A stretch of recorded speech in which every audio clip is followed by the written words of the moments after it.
Hey guys, what's up? This is Matthew Davis, me once again. Welcome back to another video game review. Now that I'm done torturing myself with a video game that doesn't even deserve to be called a video game, more like a 15-hour chore simulator, I can finally go back to playing real games. And the next real game I'm going to be talking about is Street Fighter 6. Now, of course, just like the title suggests, it's the sixth installment in the extremely popular fighting game franchise, which I'm not too familiar with. I haven't played every single installment because I am not really a big fighting game person. I like them, it's just I'm really terrible at them. But I wanted to play Street Fighter 6 anyway because of the massive amounts of praise it's getting, so I had a feeling it would be worthy for my best games of the year list. Now, in the story mode, you play as yourself. You can customize your character and you can become a fighter yourself when you meet along the roster of characters that most people are familiar with, as well as new ones, like Luke, who's the one you start off with. And throughout your journey, you are destined to become a champion and fight your way through the tournament in the world of Metro City, as you can also travel, meeting up with the other characters who can train you, and you become their student as they become your teachers, as you can bond with them as they'll give you their own moves, and you can also fight NPCs along the way. You can pretty much fight everybody, and there's also some moments where it's like a beat-em-up style game, so yeah, needless to say, there is a lot that the game has to offer in terms of story mode. Now, I have played some of the other Street Fighter games before, at least the older ones, part of the 30th anniversary collection for Street Fighter, which has every single version of Street Fighter 2, as well as Street Fighter 3. So, yeah, I have played all these, and they're a lot of fun. It's just I'm really bad at them. But because this is a new generation, then needless to say, I feel like this would be a bit more easier to learn. And it is. I feel like the story mode is perfect for people who aren't too familiar with the franchise, like myself. But of course, there is the other modes as well. Like, there's arcade mode, which is a lot of fun. You know, the popular arcade mode where you can play as different characters who each have stories of their own to tell. And with a new roster of new characters, there's like 18 characters total to play as, with old characters and new ones, all that I had a lot of fun playing as. Though I didn't play as all of them, though this is a game that I'm definitely going to see myself playing a lot, because this was a blast. A blast from, I wouldn't really say the past, because this is a new game, but if you're familiar with the older games, then yeah, it can be a blast from the past. It's definitely something that people who are familiar with the games are definitely going to appreciate more, especially since the last game, when that came out, didn't do super well with fans due to the fact that when that game came out, it didn't have a lot of content in it. But throughout the years, Capcom has been able to put more content in it. This, I feel like, has just enough content to win people over. And if they do decide to add more content, then I feel like it might just make the game even better than how it is right now, because this game is awesome. I had so much fun playing it.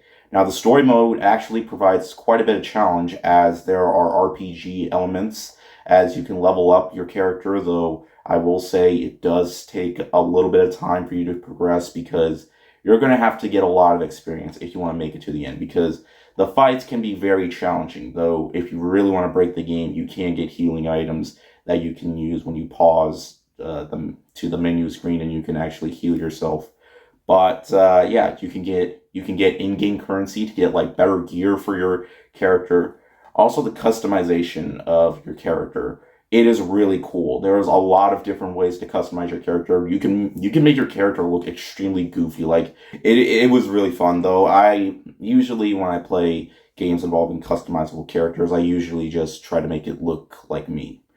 I did my best, but you can also get various gear that you can use to, like, change the way your character looks, which have their own stats too. And if you're playing as a male, you can even use, like, female gear. Like, you could pretty much dress in drag if you wanted to. Now, I've been talking so much about the story mode, and the story mode I did have a lot of fun with. It was so much fun playing with, fighting against everyone that was in the game. Except for those robots, though. Those robots, those refrigerators, that's right, you fight refrigerators in the game. Those things were annoying. Like, I was struggling so much. Those felt more like troll enemies and not like actual fighters. And some of them you have to fight in order to progress the main story. Like, some you have to fight up above, and some you have to fight below. Like, it was annoying to deal with. Like, I don't know why that had to be in the game. But nevertheless, if you're still not, if the story mode wasn't really your cup of tea, then there's a lot that the multiplayer option has to offer. Now, I didn't play online because it requires a Capcom ID thing, which I do have. I'm just too lazy to sign in, but I feel like there's a lot of fun when you're playing at home with other people. Like, of course, it has the typical one-on-one multiplayer thing that you can play if you have another controller around. And like I said before, the arcade style is so much fun too. Now, one of the new things that this game has is the power gauge thing, which gives you like a stronger like abilities to fight back. And there are a lot of different move sets to pull off here. Like, there's way too many to name. Like I said before, each character has their own different move sets, and with the amount of new characters that the game has, it was so much fun trying to pull them off. And I feel like each new character has their own unique stories to tell when you're playing the arcade mode. The arcade mode is probably my favorite feature out of the entire thing, mainly just due to the fact that when you're playing as the characters, it just feels so good. Like, you're technically playing as the characters in the story mode, just as yourself and their own abilities. So yeah, and you can equip their styles, so that way you will already know all the move sets that you're able to use up against enemies. So yeah, plus you can gain more once you do bond with your enemies. Like, that gives them more development, and it just makes it so unique than other fighting games out there. So yeah, but needless to say, I found myself having a really fun time with Street Fighter 6. It actually makes me a bigger fan of the franchise than I was before because I wasn't too big into it, but I feel like with this game, I feel like Capcom has really outdone themselves with this one. And I guess I could say in the end, I know there's more stuff that the game has to offer, but like I said, I didn't go to the online hub, though I know when you're like in the hub, there's like these arcade machines that you can play with other Capcom beat 'em ups and all that, which is something that I do want to try out because it does sound fun. I absolutely love when newer games of older franchises have like that type of stuff, like the older games in the like Doom has that, Wolfenstein has that. It's all really cool. So I guess with all that being said, I can just give my overall thoughts. Street Fighter 6 is perfect for newcomers, and it's even better for old comers.